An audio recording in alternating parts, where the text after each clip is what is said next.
Hello, everyone, and welcome to the Birthright podcast. If you're new here, my name is Taylor, and I'm going to be your soul sister on this journey into the real and raw conversations around what it means in this modern day to be a woman, especially one who's feeling called back to the ancient ways. In this podcast, we talk about everything from hormones in our body to relationships to ritual and ceremony and spirituality. Really, all of the topics that are near and dear to my heart right now, and the things that I believe are our birthright to know. It's an honor to have you here to walk this path alongside each other as we dive deeper into this world of remembering. So, with great honor, thank you. I'm really excited today because I'm kicking off episode 1 of a 6-part mini series on everything related to the menstrual cycle and this core aspect of being a woman, and one that I have had to learn about as a 30-year-old. I really feel like the education around the depth, the immensity, the power of this natural process is completely skipped over. And in this mini series, we're going to cover a lot of different topics, from just the general overview, which we're going to touch on today, of how does this cycle actually work. We're going to touch on the anatomy of the body. We're going to touch on menstrual shame and really the story behind how that came to be. We're going to talk about how your cycle can be used in your life as your superpower and as your inner oracle. And we could make this like a 100-episode series. But for now, we're going to start with 6. And it's so fitting because I am actually on my bleed right now. I am on day 3 of my bleed. Got these beautiful red roses back here, and I've got a little outfit on with some red. I always like to incorporate the color red when I'm bleeding, my own little ritual. But I think before we can talk about rituals and ceremonies and the spirituality behind the menstrual cycle, we have to take it really into our body first and get a really grounded perspective of what's going on within us every single month. Repeating this cycle of birth, growth, shedding, and death that's just naturally built into the process of being a woman, which in my opinion is one of the coolest things ever. And it's something that as a 32-year-old woman, I continue to learn more about, because my personal experience with my menstrual cycle was that it was an inconvenience, that I was ashamed of it. I was afraid to even tell my mom about it when it started, which I think I was like 13. Honestly, I don't even remember when I started my cycle. That's how insignificant it was to me. And then when I was 15, I got on birth control. And we'll do another episode on my thoughts on birth control and that whole journey. But essentially, I stopped this natural process that happens in my body. I stopped it for 15 years, no bleed at all. And so at 30 years old, I had to get reacquainted with this process that I knew absolutely nothing about, which is wild, right? I got my degree in kinesiology from University of Texas, a degree about the body, and there was very, very little in that degree that ever touched on the intricacies of the cycle. Now, at 32, I am extremely passionate about sharing what I'm learning, about educating women, and about being, as Becca Piastrelli would say, a good ancestor of someone who can educate the younger women in my life to learn the sacredness and the power that this cycle holds. So I hope that this episode today is inspiring for you, or that you learn something new, or that you are reminded about the beauty of this force that lives within us and share it with another woman in your life, another sister. Okay, so what actually is the menstrual cycle? A lot of us have been taught to think about the menstrual cycle as one thing, bleeding. But the bleed is just one small part of a much larger monthly cycle that happens over and over again with the purpose of creating life, God's greatest gift. This is the most powerful force on planet Earth, in my opinion, because it can literally create life. It's what allows our body to create it and to carry life. So it is so important that we understand it beyond just thinking of it as a week of an inconvenient bleed that we would be better off without, because that's certainly how I thought about it for a long time. And what I did, I just stopped it completely. And whether or not you want to have children, this cycle is so important because it affects pretty much every aspect of your life while you're still bleeding, from your energy to your mood to your emotions, and even how you picture the world. A man's cycle is a 24-hour cycle, whereas a woman's cycle is a 28-day cycle. So every single day we can wake up feeling a bit different, and this isn't something to be pathologized. This is our body doing its natural process. This is the work of hormones. So our cycle is primarily driven by the hormones of estrogen and progesterone. These hormones rise and fall throughout the month. So as they rise and they fall, our emotions, our energy, our mood, it all changes and it fluctuates. And in our culture, we tend to expect consistency, to show up the same way all the time, to feel the same way all the time, to be able to produce the same results all the time. But the female body is cyclical, not linear. And what that means is that there's a lot of tension and frustration that can come from women expecting themselves to behave in a more linear fashion, but instead it's this beautiful cycle that is unfolding. So let's dive into the 4 phases of this cycle so we can really get a good understanding of what's actually happening in our body. So day 1 of your cycle is the first day of your bleed. And what's actually happening within the body when you have your bleed is that progesterone significantly drops off. Progesterone is the hormone. We're going to go a little bit more into how progesterone is created as we talk about ovulation.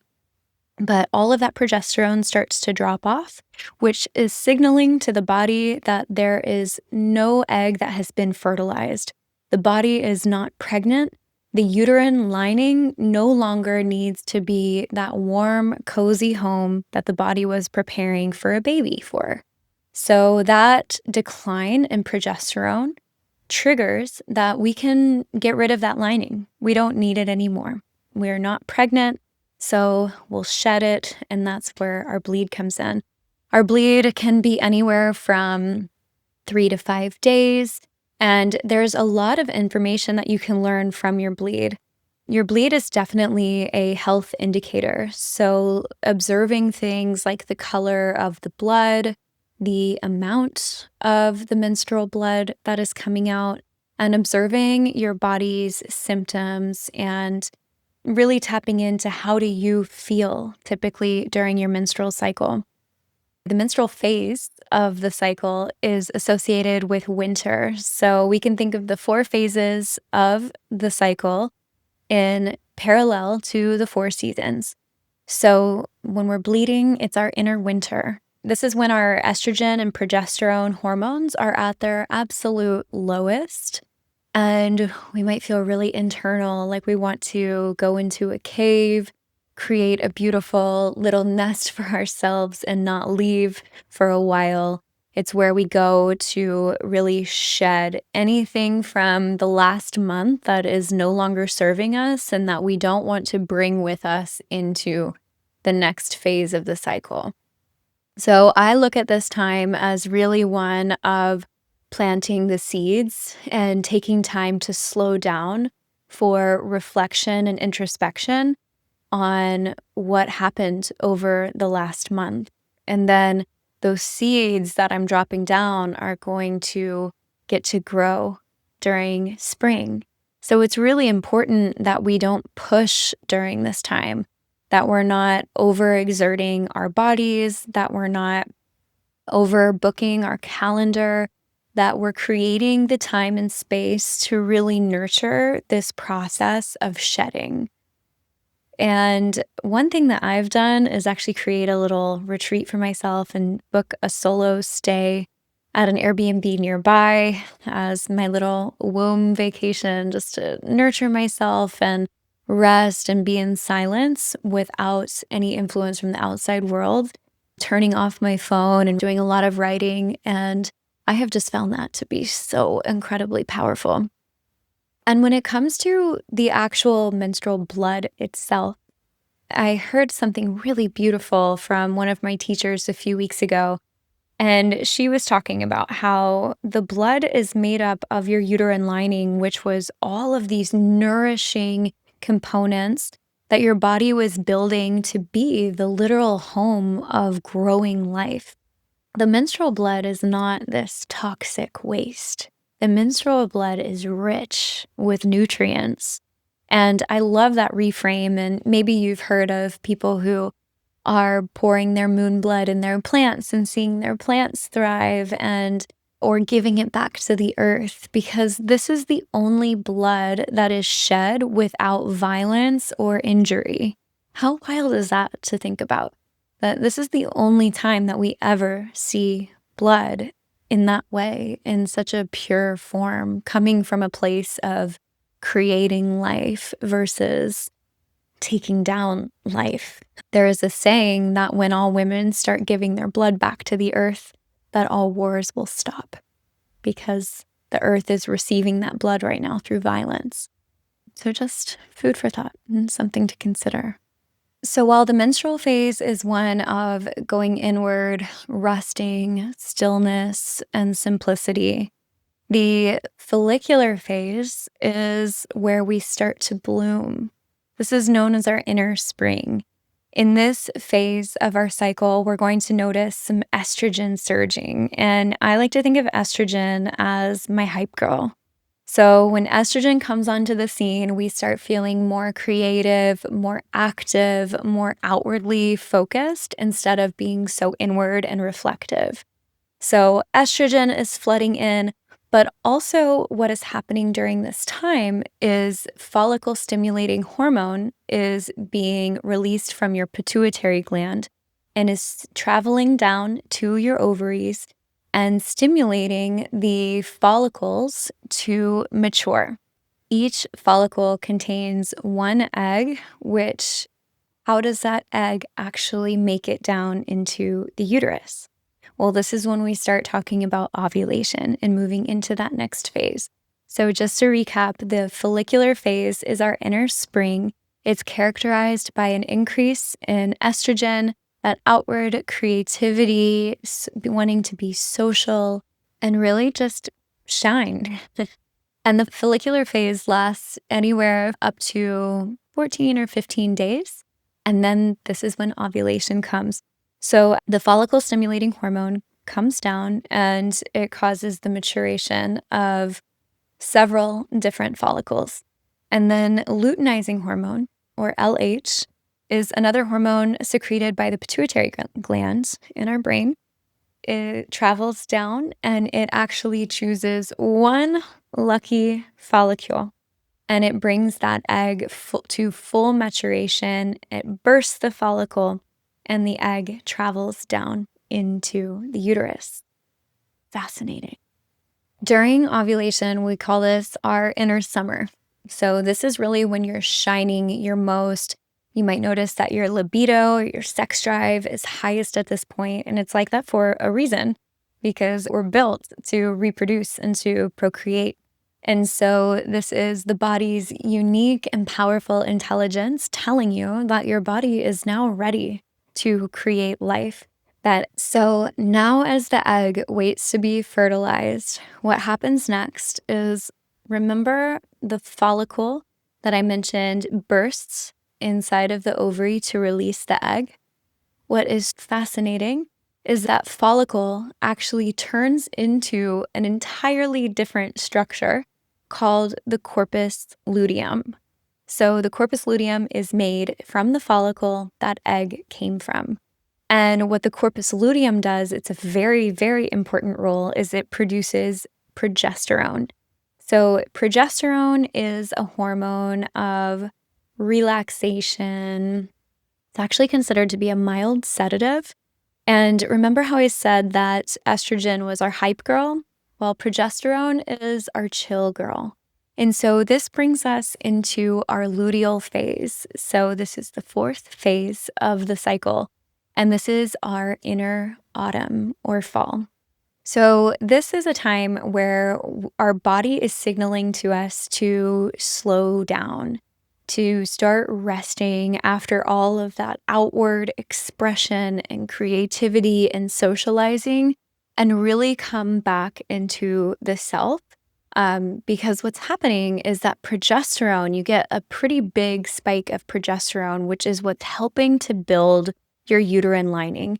It's making that uterus just the perfect cozy room for that fertilized egg to implant into. And this process, it takes a lot of energy from the body. And so the fact that progesterone is naturally something that makes us a bit more relaxed, it really slows down the system to allow for the body to energetically pull its resources to build up this uterine lining so that we can have a successful pregnancy. One of the most interesting things that I've learned recently is that if you don't ovulate, then you also don't produce any progesterone, which can actually make the symptoms that you experience during your luteal phase even more intense, like tender breasts, mood swings, headaches, bloating, backaches. So, really being on top of tracking your ovulation and tracking your body's symptoms to know if you're ovulating, or even using hormone tests, can be a great tool if you're experiencing really intense symptoms during the luteal phase, because you might not be ovulating and you might not be producing that progesterone that really helps to ease a lot of those symptoms. Again, the body is just the most advanced technology in how all of these processes work so seamlessly together. So when something is off with this cycle, or you're experiencing really intense symptoms, it's definitely a clue. It's not something that you want to just cover up or remove altogether with birth control. You really want to get to the root of why are those symptoms happening. The luteal phase is the longest part of our cycle, which I know can be really challenging. As I've gotten to know my own personal cycle, my luteal can be really deep. I can have multiple days in a row where I'm crying and I have no idea why. But knowing that I'm in my luteal phase, and also letting my partner know that I'm in my luteal phase, is such a powerful tool. Because again, we're not meant to be the same every day. And there can be a lot of inner conflict when you're going from ovulating and being social and wanting to really conquer the world to going into this more inward autumn phase. And this can also be a time of harvest. So really collecting information, finishing projects where you put yourself out there, and now it's just time to get down to the details and get everything wrapped up. Like, spend some more time doing things like admin work that don't require as much social interaction. This is also a great time to practice your boundaries and to get really clear about what is and isn't working in your life, so that when your bleed comes, you can just shed it all away. Progesterone keeps rising throughout the luteal phase until your body realizes if it's pregnant or not. If it is pregnant, then progesterone will continue to be produced to, again, keep supporting your womb to be the most comfortable place for the baby. And if you're not pregnant, then your body is signaled to go back to the very start of that cycle all over again and shed that lining since there is no baby there. What's important to understand is that none of these phases are better than one another. They all serve such an important role in our life. And it's important to understand not only biologically what is happening within our body, but the impact of these hormones and these hormonal shifts. Because you really want to learn to work with the cycles, to work with your emotions, to be tracking your own specific symptoms and how you relate to your cycle so you can better plan out your life and really honor these different periods.